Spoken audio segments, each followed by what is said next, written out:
राम मंदिर चढ़ावा चोरी मामले में एसआईटी रिपोर्ट पर सोर्सेस के हवाले से बड़ा पर्दाफाश हो रहा है। ट्रस्ट के महासचिव चंपत राय से भी पूछताछ।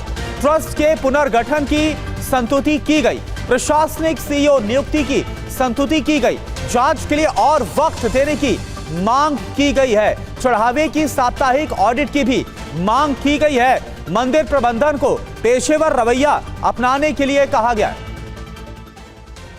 और एक और बड़ी खबर इस पूरी जांच को लेकर, इस पूरे मामले पर राम मंदिर चंदा चोरी मामले में बड़ा एक्शन ले लिया गया है। दान की गिनती से हटाए गए 40 कर्मचारी।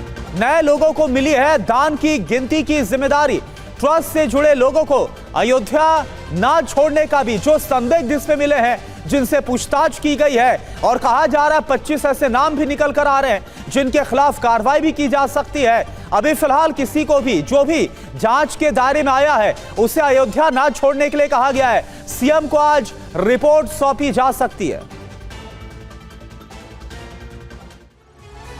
तो राम मंदिर विवाद खबर है क्या, यह आपको पूरी जानकारी देते हैं। पूरी जानकारी आप देखिए, यह पूरा मामला कैसे सामने आया और अभी तक की जो जांच हुई है उसको लेकर क्या क्या खबरें निकल कर आ रही है। राम मंदिर ट्रस्ट से महासचिव चंपत राय, जो ट्रस्ट के महासचिव चंपत राय, उनसे पूछताछ की गई। एसआईटी ने ट्रस्ट से जुड़े लोग, बैंक अधिकारी से पूछताछ की है। एसआईटी ने ट्रस्ट बैंक से जुड़े 100 लोगों से पूछताछ की है। एसआईटी की रिपोर्ट में क्या क्या देखिए, करीब 6 दिन तक जो पूरी जांच है वो चली है एसआईटी की तरफ से। राम मंदिर ट्रस्ट के पुनर्गठन की सिफारिश, प्रशासनिक सीईओ नियुक्ति, है सब कुछ जांच के दायरे में। प्रशासनिक सीईओ नियुक्ति की भी सिफारिश, जांच के लिए और वक्त देने की मांग की गई है एसआईटी की तरफ से। मंदिर में चढ़ावे का जो साप्ताहिक ऑडिट है वो भी करने के लिए कहा गया। प्रबंधन को पेशेवर रवैया अपनाने की सलाह दी गई है। चढ़ावे की एंट्री प्रतिदिन कराने की सलाह दी गई है। सुप्रीम कोर्ट के निर्देशों का पालन करने की सिफारिश की गई है। सीसीटीवी रिकॉर्डिंग स्टोरेज 180 दिन तक रखना होगा, इसकी भी सलाह इस जांच के दौरान दी गई है। सोर्सेस के हवाले से यह जानकारी सामने आ रही है। और पंकज चतुर्वेदी इस वक्त हमारे साथ जुड़े हुए हैं। पंकज, एक बात बताइए, काफी कुछ अब जब 6 दिन की पूरी जांच हुई है और बड़ी संख्या में 100 से ज्यादा जो संदिग्ध है उनको लेकर पूछताछ की गई, कई अलग अलग जो नाम है वो निकलकर सामने आए। पहले तो यह बताइए, जो खबर आ रही है कि 40 कर्मचारी जो कि गणना के काम में लगे हुए थे, अभी फिलहाल उनको हटाने का काम, उनको हटाया जाएगा ऐसी जानकारी, और यह काम किसी और को सौंपा जाएगा। तो क्या गड़बड़ी यहां पर हो रही थी, क्यों ये किया गया, क्या कुछ पता चल पा रहा है? देखिए करुणा, शुरुआती दौर में गणना में गड़बड़ी की ही बात आई, उसके बाद ये चोरी पकड़ में आई। इसी नाते जो गणना में कर्मचारी लगे हुए थे बैंक के या आउटसोर्स कंपनी के, इसके साथ साथ जो मंदिर के स्वयंसेवक लगे हुए थे उनको उस काम से हटा दिया गया है। आगे एसआईटी की रिपोर्ट के आधार पर पूरी तरह से हटाया जाएगा या फिर गणना के कार्य से ही उनको अलग रखा जाएगा, ये निर्णय एसआईटी की रिपोर्ट आने के बाद निर्णय लिया जा सकता है। लेकिन चूंकि संदिग्ध हैं, पूछताछ हुई है, कई सारे सबूत आए हैं, गड़बड़ी की बात सामने आई है गणना के दौरान, तो उन लोगों को जिन पे शक था, जो 40 लोग गणना में थे, उनको गणना के कार्य से अलग रखा गया है और ये पूरी तरीके से पारदर्शिता बरतने के लिए निर्णय लिया गया है। यानी दूसरे लोगों की नियुक्ति गणना में की गई है जो मंदिर में काम करते थे, अलग अलग जगहों पे उनको लगाया गया है। और अब अतिरिक्त सतर्कता भी बढ़ती जा रही है, बाकायदा वीडियोग्राफी भी हो रही है। तो जो चीजें निकल के शुरुआती नहीं, लेकिन पंकज एक बात बताइए, 6 दिन तक बाकायदा इस पूरे मामले की इन्वेस्टिगेशन हुई है और जो बड़े बड़े नाम है उनका जो जिक्र है वो किया गया, उनसे पूछताछ की गई है। 3 सदस्य एसआईटी की तरफ से आज बाकायदा रिपोर्ट भी सौंपी जाएगी। अभी फिलहाल यह कहा जा रहा है कि जो गणना में कर्मचारी लगे थे उनको बदला जा रहा है, लेकिन ऐसा क्या हो सकता है कि सिर्फ यहीं पर गलती हो? क्योंकि सिंधी समाज की तरफ से TV9 से बातचीत के दौरान इस बात का दावा किया गया, आपने खुद बात की है कि उनकी तरफ से जो चांदी की ईंटें थी दी गई, वो सब कुछ गायब है।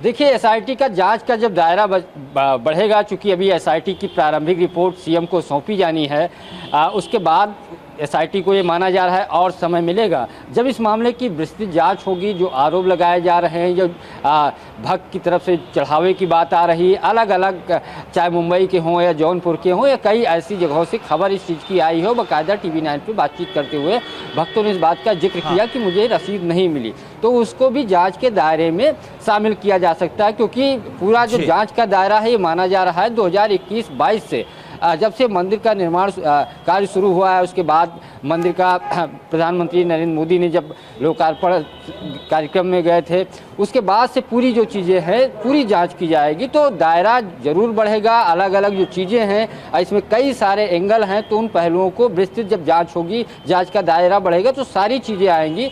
और एसआईटी अभी चूंकि प्रारंभिक जांच थी, प्रारंभिक जांच में बिल्कुल, और यही वजह है कि और ज्यादा जो दिन है जांच के लिए वो मांग सामने रखी गई है। आज जो प्रारंभिक तौर पर अभी तक की जांच में निकलकर सामने आए, जो रिपोर्ट है वो मुख्यमंत्री को सौंप दी जाएगी, और फिलहाल शुरुआती तौर पर, फौरी तौर पर कुछ जो कार्रवाई है वो भी की गई है। बहुत बहुत शुक्रिया आपका इस पूरी जानकारी के लिए पंकज। और चलिए अब आगे बढ़ते हैं और बात करते हैं ऑपरेशन टाइगर की। तो क्या वो आज पूरा होगा? क्योंकि कल 2 सांसदों की तरफ से एकनाथ शिंदे के साथ, उनकी पार्टी के साथ जाने का जो ऐलान है वो किया गया। तो आज शिवसेना में शामिल होंगे उद्धव के बागी। 3 बजे शिवसेना में शामिल हो जाएंगे 6 बागी एमपी। दोपहर 2 बजे बैठक करेंगे 6 बागी सांसद।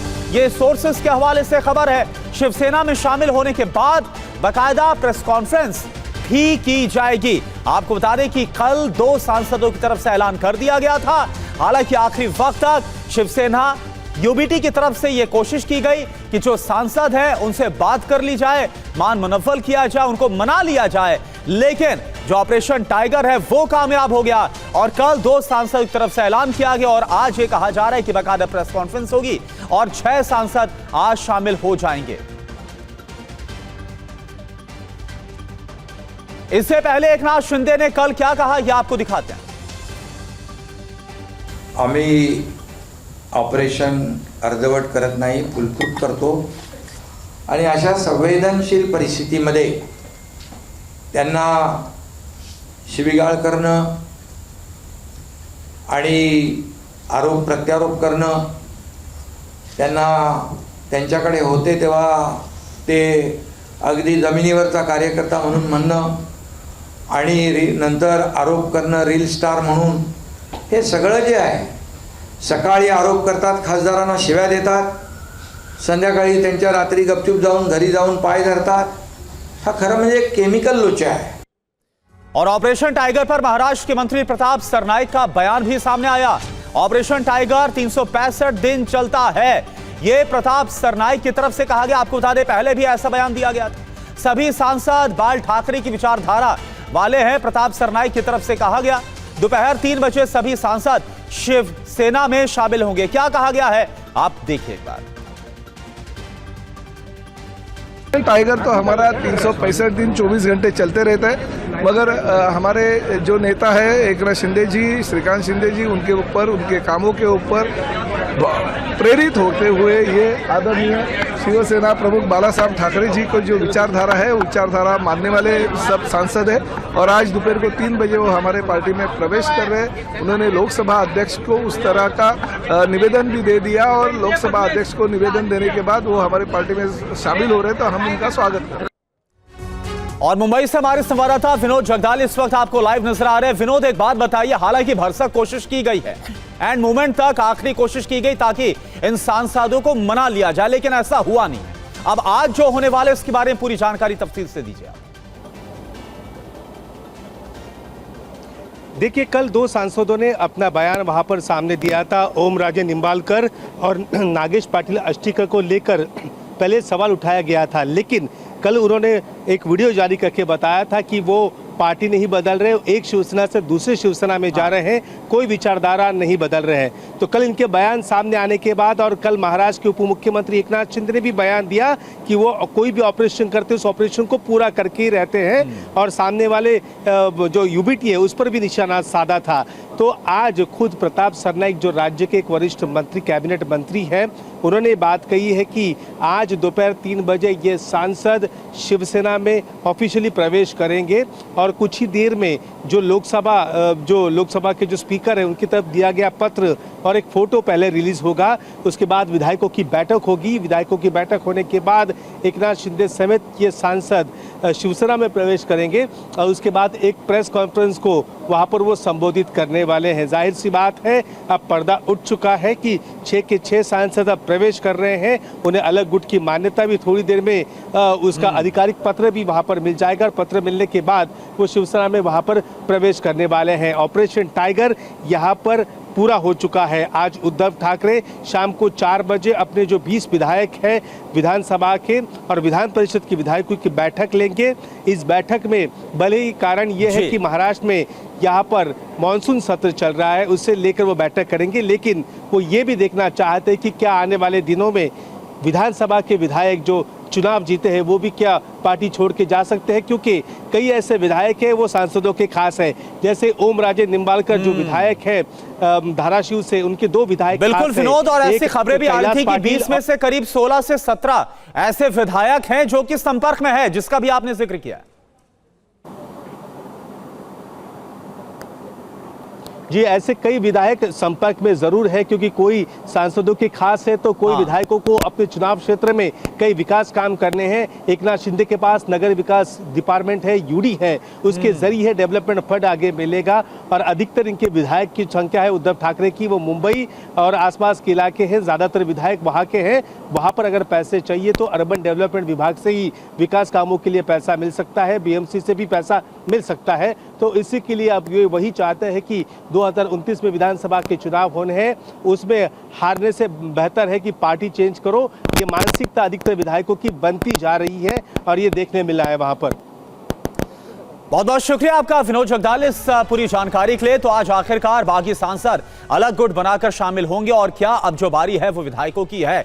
और चलिए अब अगली खबर का रुख करते हैं, बात करते हैं नीट यूजी एग्जाम की। नीट में सेंध लगाने की कोशिश की गई, लेकिन कैसे इसको नाकाम किया गया, कहां पर यह हुआ, यह आपको बताते हैं। देखिए, नीट देश की सबसे प्रतिष्ठित मेडिकल प्रवेश परीक्षा। लाखों छात्र डॉक्टर बनने का सपना लेकर इस परीक्षा में बैठते हैं, लेकिन बिहार से सामने आई एक कहानी ने कई बड़े सवाल खड़े कर दिए।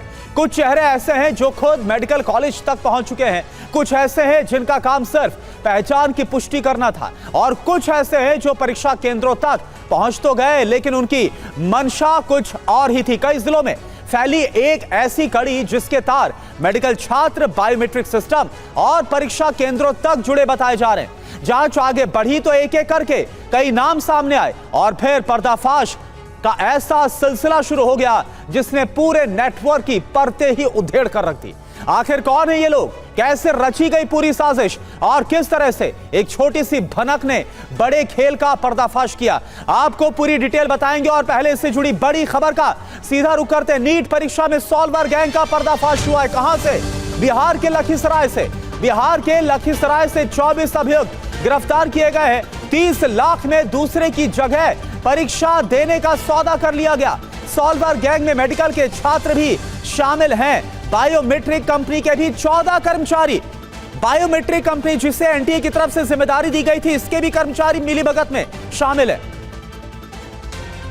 लेकिन नाम के आधार पे ही हम लोग स्टार्ट किए हसनपुर से। टोटल 4 सेंटर था, हमारे स्पीपीओ साहब थे, उसमें से एक संदिग्ध हम लोग को यहाँ पे हसनपुर हाई स्कूल के प्रांगण में वो दिखा, लाइन में लगा हुआ था। उसको हम लोग अपने सामने में बायोमेट्रिक करवाए और बहुत बार प्रयास के बावजूद उसका बायोमेट्रिक नहीं हुआ, ऑथेंटिकेट नहीं हुआ। फिर उसे कड़ाई से पूछताछ किया गया। पहले तो बहुत देर तक इधर उधर का बात किया, लेकिन बाद में वो बताया कि हम बदला में बैठे हैं।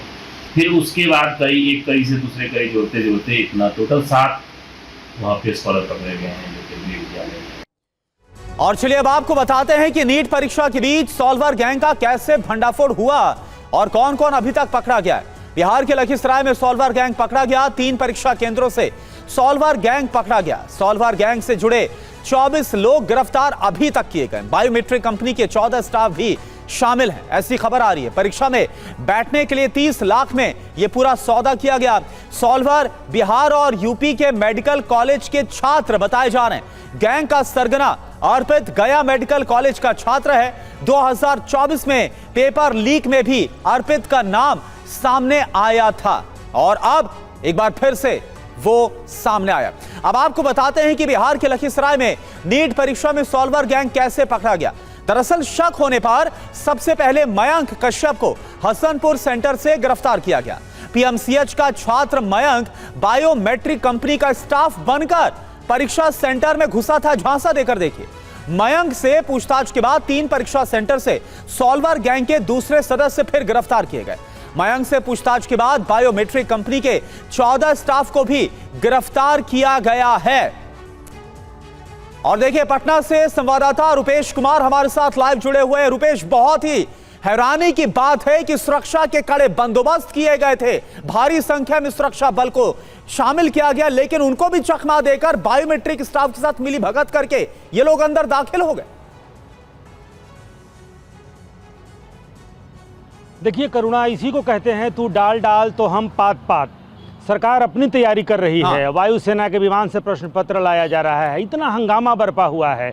सरकार की तैयारी अपनी जगह चल रही है और ये जो शिक्षा माफिया हैं ये अपनी तैयारी कर रहे थे। इनको जरा भी खौफ नहीं है। इनकी हिम्मत देखिए, इनकी हिमाकत देखिए कि इतने हंगामे के बावजूद ये अपनी तैयारी में लगे हुए थे और सफल हो भी जाते, लेकिन एक चूक हुई और भंडाफोड़ हो गया। सतर्क थी पुलिस, सतर्क थी, पूरी एजेंसियां सतर्क थी। लिहाजा नहीं तो इसी बिहार में 2024 में प्रश्न पत्र लीक हुआ। प्रश्न पत्र लीक होने के बाद से परीक्षा रद्द हुई, इतना हंगामा हुआ। बिहार में 2 साल पहले इतना हंगामा हुआ, उसके बाद से इतने स्तर पर तैयारियां, सुरक्षा की तैयारियां कहा जा रहा था कई लेयर पर किया गया है। सारी बातें परीक्षा माफियाओं को, इन फर्जीवाड़े करने वाली इस गैंग को भी पता था। बावजूद इन्होंने अपनी तैयारियों में कोई कमी नहीं छोड़ी, अपनी हिम्मत में कहीं इनको कोई कमी नहीं आई। अब सोचिए इनकी जड़ें कितनी गहरी हैं। बायोमेट्रिक सिस्टम की करने वाली जो कंपनी है वहाँ से इन्होंने साठगांठ कर ली और उसका कर्मी बन करके ये सेंटर में अंदर चले गए। पूरी प्रक्रिया करुणा आपने बताई है, लेकिन सबसे अहम ये है जांच एजेंसियों के लिए वो ये पता लगाए। एक जिले के 3 परीक्षा केंद्रों का यह मामला सामने आया है, क्योंकि एक जो सबसे पहले पकड़ाया उसकी पूछताछ के आधार पर। लेकिन सबसे अहम ये है कि ये पता लगाया जाए कि क्या सिर्फ एक जिले के 3 परीक्षा केंद्रों का ही मामला है या अन्य जिलों में भी सॉल्वर बिठाए गए थे। क्योंकि जिस तरीके से जिस बड़े पैमाने पर तो एक थी, जिले का ये जो पूरा मामला है वो निकलकर फिलहाल अभी सामने आया। 24 गिरफ्तारियां हुई हैं, लेकिन क्या और भी बड़े स्तर पर इस पूरे रैकेट से लोग जुड़े हुए थे? अभी फिलहाल इसकी तफ्तीश जारी है। क्या और गिरफ्तारियां होंगी, ये भी एक बड़ा सवाल। अभी के लिए आपका बहुत बहुत शुक्रिया रुपेश इस पूरी जानकारी के लिए। और चलिए अब आगे बढ़ते हैं, बात करते हैं भरत तिवारी एनकाउंटर मामले की। और बड़ी खबर यह कि सुप्रीम कोर्ट पहुंच गया है भरत तिवारी एनकाउंटर मामला। सुप्रीम कोर्ट का तुरंत सुनवाई से इंकार। सुप्रीम कोर्ट ने रजिस्ट्रार के सामने केस को मेंशन करने के लिए कहा है। याचिका में जल्द सुनवाई की मांग की गई थी। पुलिस कर्मियों पर एफआईआर की भी मांग की गई थी जो एनकाउंटर में शामिल थे। भरत तिवारी एनकाउंटर की जांच की मांग की गई थी। सुप्रीम कोर्ट की बेंच ने रजिस्ट्रार के समक्ष मेंशन करने के लिए कहा है। और पीयूष पांडे हमारे साथ जुड़े हुए हैं। पीयूष, क्या जानकारी है? देखिए करुणा, अनलिस्टेड मेंशनिंग थी, यानी कि सूची में मेंशनिंग नहीं थी, तो इसी वजह से जस्टिस बीवी नागरत्ना की बेंच ने ये कहा कि आप पहले रजिस्ट्रार के समक्ष मेंशन करें और लिस्ट में अपना नाम डलवाएं ताकि इस मामले पर सुप्रीम कोर्ट सुनवाई कर सके। और वकील विशाल तिवारी की ओर से ये याचिका दाखिल की गई है जिसमें स्वतंत्र एजेंसी से जांच कराए जाने की मांग की गई है। साथ ही इस पूरे मामले पर पुलिसकर्मियों के खिलाफ और वहां मौके पर जो अधिकारी मौजूद थे उनके खिलाफ एफआईआर की मांग की गई है। उम्मीद है कि अब इस मामले पर जो रजिस्ट्रार के समक्ष मेंशनिंग होगी तब लिस्टेड मेंशनिंग लिस्ट में ये मामला आएगा और उसके बाद सुप्रीम कोर्ट इस मामले पर सुनवाई करेगा। लेकिन आज सुप्रीम कोर्ट ने यह साफ कर दिया कि अनलिस्टेड मेंशनिंग लिस्ट में वो सुनवाई नहीं करेगा। तो इस स्थिति में पहले रजिस्ट्रार के समक्ष विशाल तिवारी जो वकील हैं इस मामले में और याचिकाकर्ता भी हैं वो मेंशन करेंगे। इसके बाद इस मामले पर आगे सुनवाई हो सकेगी। जी करुणा। जी शुक्रिया आपका पीयूष इस पूरी जानकारी के लिए। और चलिए अब आगे बढ़ते हैं और खबर हैदराबाद से।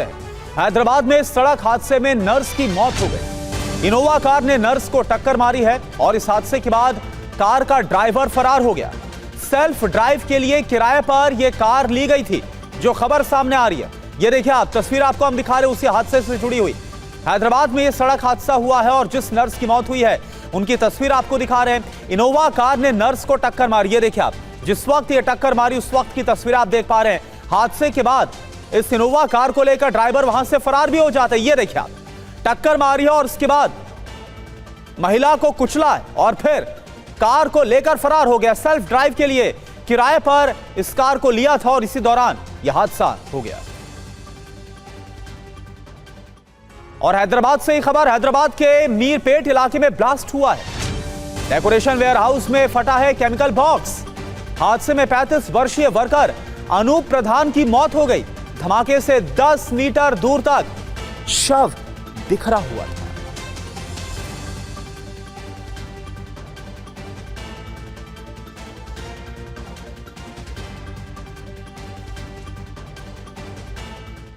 और देखिए इस बीच एक बड़ी खबर कतर से। कतर के रास लाफान गैस प्लांट में धमाका हुआ है।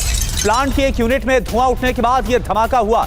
विस्फोट के बाद आग का गोला आसमान की तरफ उठा। ये देखिए आप, कतर के दोहा की ये तस्वीर आपके सामने है। गैस प्लांट में धमाके की तस्वीर आप देख पा रहे हैं। गैस प्लांट में कई लोगों के घायल होने की आशंका है। दुनिया की सबसे बड़े गैस प्लांट में शामिल है रास लाफान।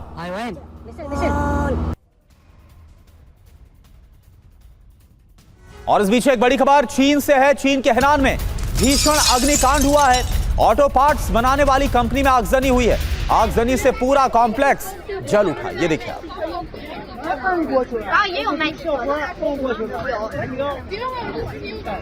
ये तस्वीर आपके सामने चीन के हेनान की है, जहां पर ऑटो पार्ट्स बनाने वाली ये कंपनी है और इसमें आग लग गई। ये देखिए आप, आग की लपटें आप देख पा रहे हैं। इस कंपनी का एक बहुत बड़ा हिस्सा इस इमारत का, और ये इमारत लगभग पूरी की पूरी जलकर खाक हो गई। आगजनी के बाद पूरा कॉम्प्लेक्स जल उठा है। काफी ज्यादा नुकसान इसमें हुआ है।